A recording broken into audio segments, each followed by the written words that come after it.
This isn't just a civil war, it's the world's largest displacement crisis. Major cities have been turned into rubble and villages into ash. Since fighting erupted in April 2023, a power struggle between two generals in Sudan is now threatening to set an entire region on fire. Tens of thousands of people have been killed, with some estimates reaching as high as 150,000. More than 12 million people have been torn from their homes. The country is teetering on the brink of a famine, and a complex web of foreign meddling is fanning the flames, pushing the entire region toward a catastrophic tipping point. So, how did it come to this? How did Africa's third largest nation collapse into such utter chaos? And what does the implosion of Sudan mean for the stability of a continent already facing unprecedented challenges? The anatomy of a collapse. To get what's happening in Sudan, you have to understand the two men at the center of it all. On one side, you have General Abdel Fattah al-Burhan, head of the Sudanese Armed Forces, or SAF. On the other, General Mohammed Hamdan Dagalo, better known as Hemeti, the leader of the powerful paramilitary Rapid Support Forces, the RSF. For years, these two were allies.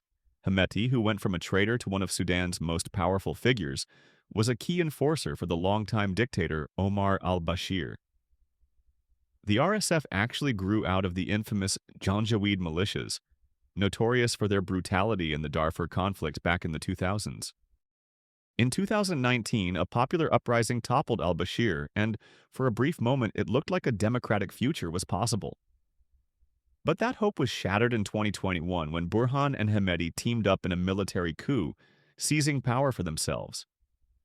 They became the two most powerful men in Sudan, but their partnership was a marriage of convenience, built on a foundation of deep suspicion. The breaking point?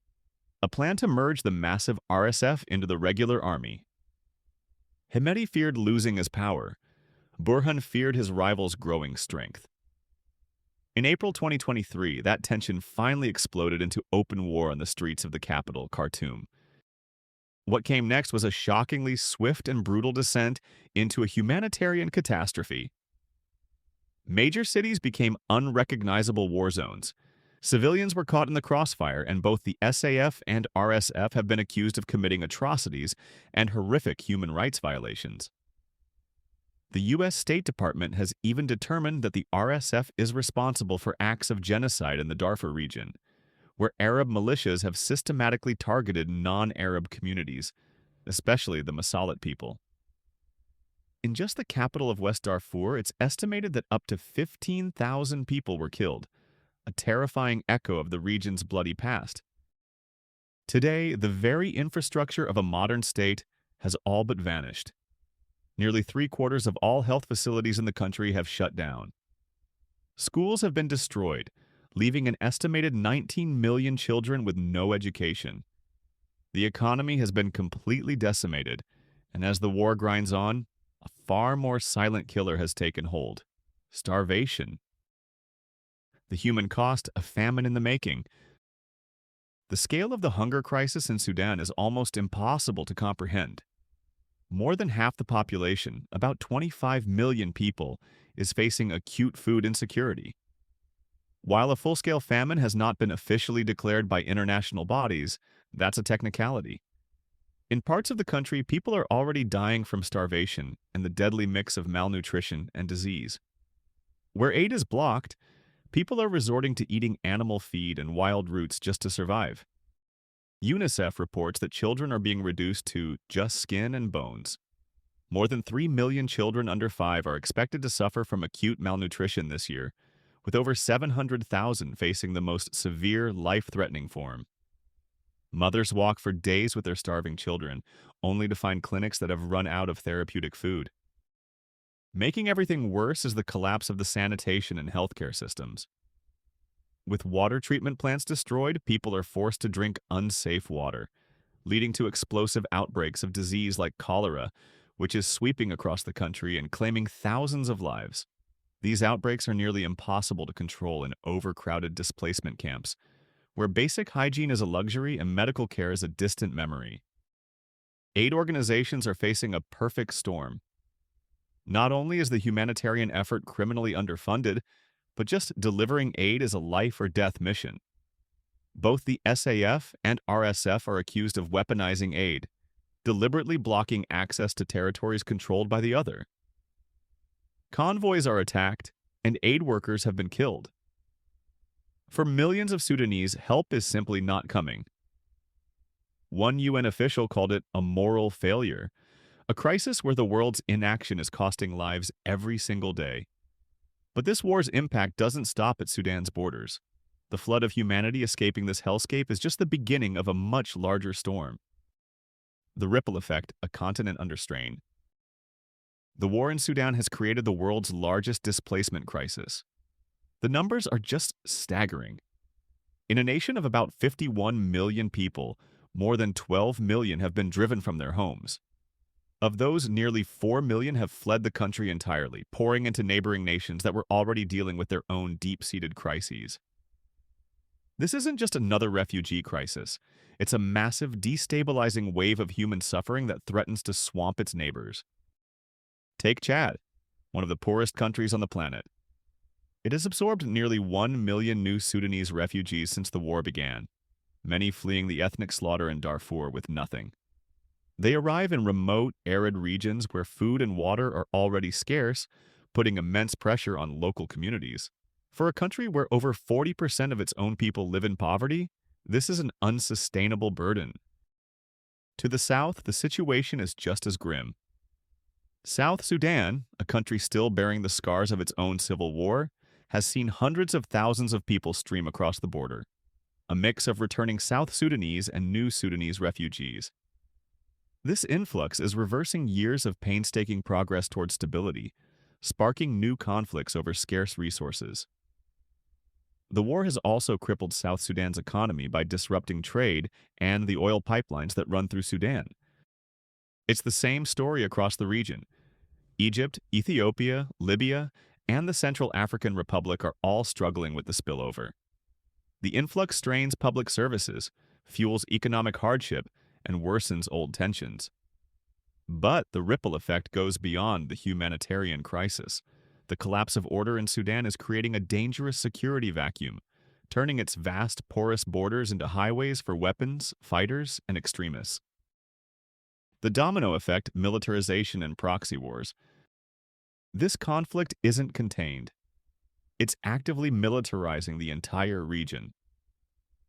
Illicit arms are flowing across borders and into the hands of various armed groups, creating a nexus of instability that stretches from the Sahel to the Horn of Africa and empowers criminal and extremist organizations that thrive on chaos. Foreign fighters are reportedly joining the fray, and both sides are accused of arming rival factions in neighboring countries. This dangerous game risks turning Sudan's civil war into a direct confrontation between states. In Libya, a country already fractured by its own conflict, warlord Khalifa Haftar has reportedly provided support to the RSF. This destabilization is being actively fueled by a complex array of foreign powers, turning Sudan into a chessboard for a dangerous proxy war. The United Arab Emirates is widely reported to be a primary backer of the RSF, allegedly supplying Hemedti's forces with sophisticated weapons, often funneled through Chad and Libya, an allegation the UAE denies.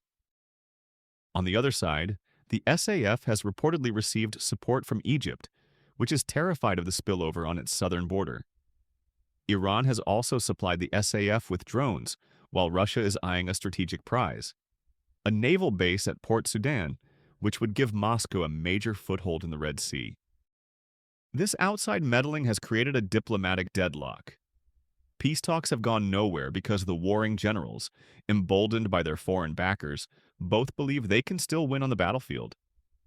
The result is a self-perpetuating cycle of violence, where the geopolitical ambitions of other nations are paid for with Sudanese lives and the stability of an entire continent. The stakes, a continental conflagration.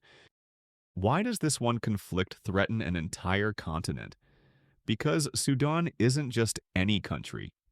It sits at a critical geopolitical crossroads, connecting the Arab world with sub-Saharan Africa and linking the volatile Sahel with the Horn of Africa and the Red Sea.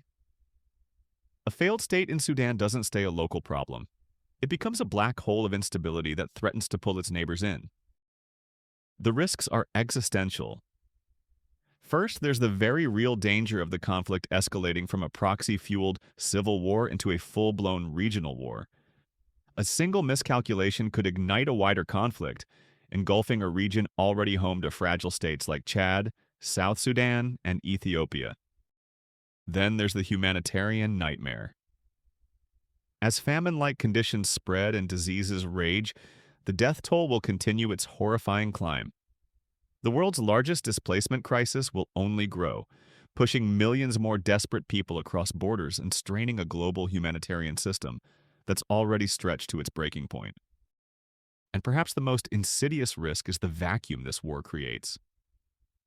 The collapse of a central government in a country of Sudan's size and strategic importance is a golden opportunity for jihadist groups and other extremists to train, recruit, and launch attacks across Africa. It could create an arc of instability stretching from the Atlantic coast to the Red Sea, fundamentally changing the security of the continent and beyond. The war in Sudan is breaking all the wrong records.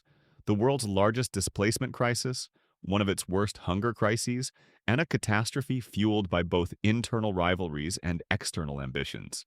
It represents a monumental failure of the international community, a so-called forgotten conflict, whose horrific consequences are being ignored while global attention is focused elsewhere. But this inaction has a stark cost.